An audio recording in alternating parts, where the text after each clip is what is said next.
Fred Richani TSC. This is a late night stream, and for good reason. A lot of chaos in the air right now. It's WrestleMania week. We should be talking about WWE, right? AEW is getting prepared eventually to do the Forbidden Door. But we've got some major news regarding New Japan Pro Wrestling. New Japan Pro Wrestling just casually dropped the bomb. Just casually dropped I don't know, a gigantic scoop. They scooped the dirt sheet, so to speak, although pretty sure most of the media outlets reported that Naito might be on his way out. But the fact that it's in writing is crazy. So here is an article from New Japan Pro Wrestling's website. Thank you for supporting New Japan Pro Wrestling. In recent weeks, conversations have been ongoing between New Japan Pro Wrestling and Tetsuya Naito regarding Naito's future wrestling activities. Excuse me.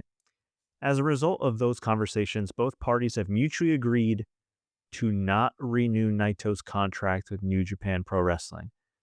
Both parties have arrived at this decision after careful consideration and lengthy conversation. Naito's contract ends on the best possible terms with NJPW, which joins fans in wishing Naito's further success in any and all future endeavors. New Japan Pro Wrestling deeply apologizes to NJPW and Naito fans for any concern this announcement may cause.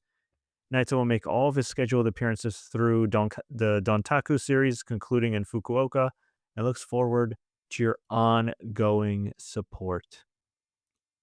Holy crap. Holy crap.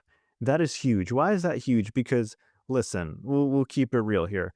Tetsuya Naito is not a young guy. I'm checking his age right now, actually, as we speak. I believe he is like 42. Yeah, he's 42 years old. Okay? His knees are beat up. He's been wrestling since 2006. But this guy has been a pillar of New Japan Pro Wrestling for like 15 plus years. This is a guy who was an awesome baby face, but getting rejected, turned his whole career around when he aligned himself with Los Ingobernables in Mexico, became Los Ingobernables de Japón in Japan.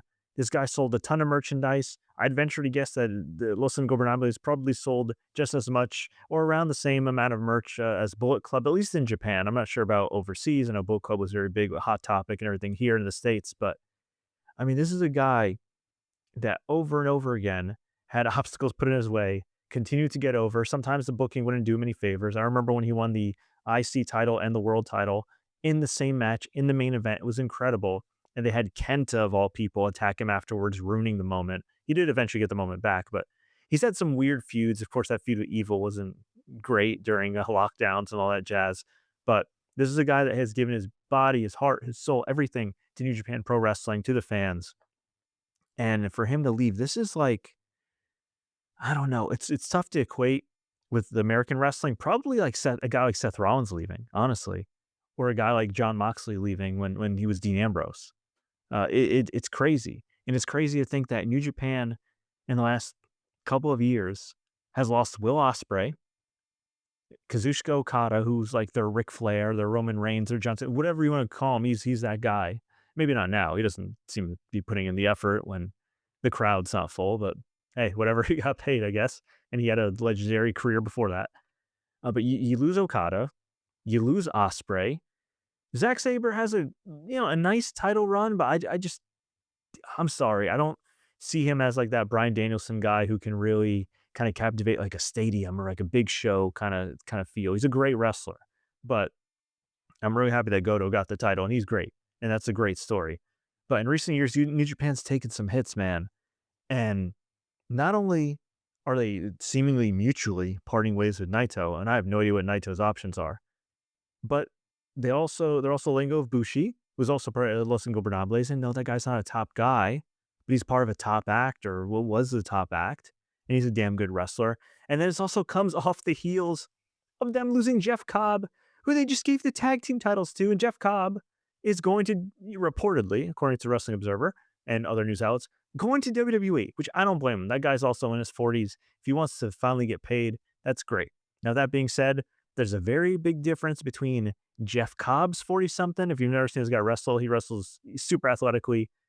Great wrestler, been a great wrestler for a long time. You can make the argument this guy should have been in WWE or had a permanent spot in AEW years and years ago, although he's done well in New Japan in recent years. So he did find some stability in his career, but that's a guy who cut his teeth busted his ass. And for him to reportedly finally get to WWE and perhaps be jump started up to the main roster, maybe even appear as soon as Sunday, that's fantastic for him. But his 40 something is very different from Tetsuya Naito's 40 something. And Naito is one of my all time favorite wrestlers. He's got great charisma. He just, it's a roller coaster being his fan, man. He's had so many storyline ups and downs, ups and downs, ups and downs. Finally gets that definitive title reign, then drops the belt, gets that title reign, drops the belt, gets injured, loses to John Moxley. It looks like he's going to regain the title from John Moxley, loses to John Moxley. Like, and I think the last time most American fans would have seen him wrestle would have been in that match with John Moxley. And look, I mean, John Moxley hasn't been great the last year, but I also put some blame on Naito for that match. That was not a good match at all. But it's still just spiritually, the ethos, the vibes, whatever you kids want to call it these days. It's just it's an end of an era. No Okada, no Naito, and Tanahashi retiring all in the last couple of years. What the hell is this? Nah, what the hell is this? And somebody in the live chat here, Satoon says, "Why Naito? Why?" I don't listen, man. I don't blame him. I don't blame him for wanting to explore other options and everything. I blame New Japan for not keeping him as their guy for life. I really don't know what the prospects are for Naito. Maybe he just wants to take it easy.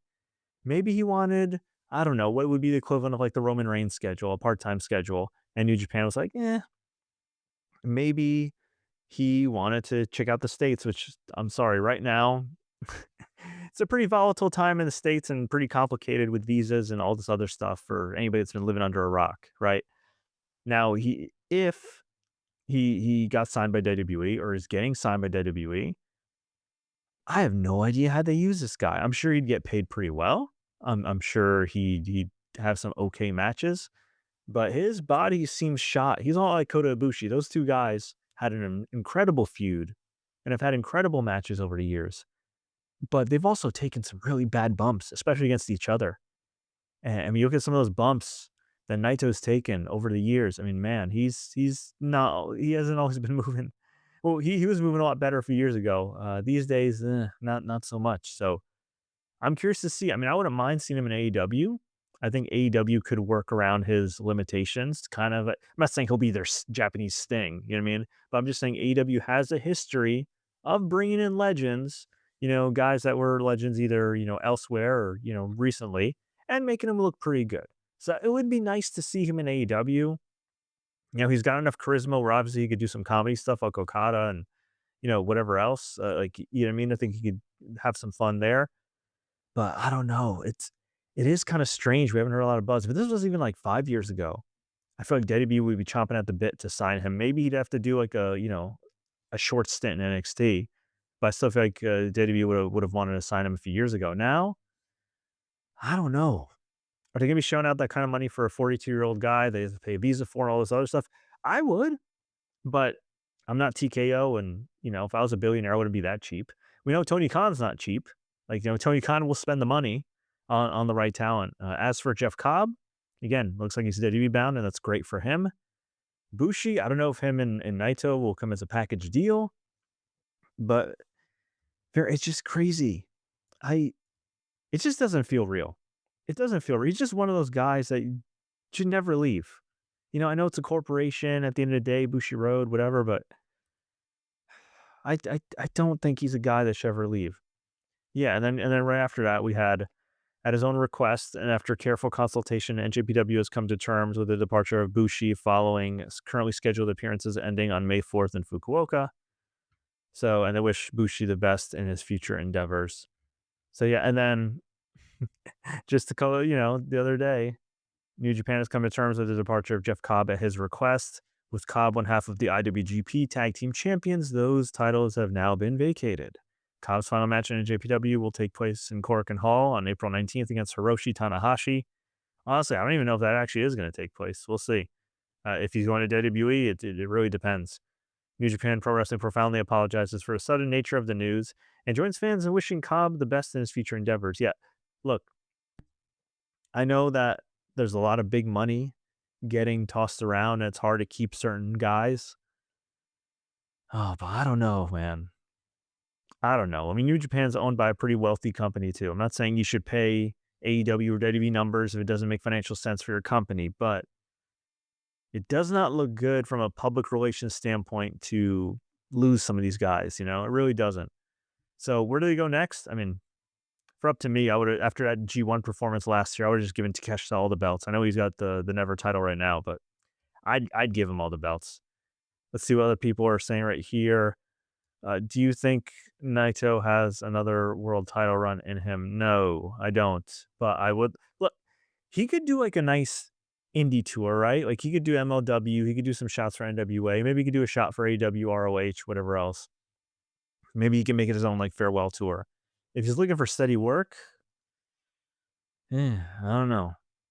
I don't know. I feel like his options are a little limited, but we'll see. I hope not. Listen, stranger things have happened. Maybe he'll get in touch with Rey Mysterio's stem cell guy, and he'll get those stem cells, wherever Rey Mysterio got him, I think in Europe, and he'll be moving great, and he'll be able to wrestle for another 5, 6 years and make a lot of money. Either way, I hope it ends well for him. I hope he makes a lot of money. I hope I see him on my TV. I hope that Jeff Cobb lands on his feet, which I'm pretty sure he will. And I hope the same for Bushi. But I want to hear from y'all. What do you think about Tetsuya Naito leaving New Japan Pro Wrestling? What do you think about Jeff Cobb reportedly going to WWE? What do you think about Bushi, one of Naito's partners, also leaving New Japan Pro Wrestling? Let me know. Leave a comment below if you enjoyed this late night update. Like, share. Don't forget to subscribe and turn on notifications for more updates like this. Be sure to check out our recent interviews with Karrion Kross and Caden Carter of WWE. Really insightful, really fun. Would love to see more of them on TV. And until next time, everybody, as always, enjoy the matches. And for those watching late, have a good night.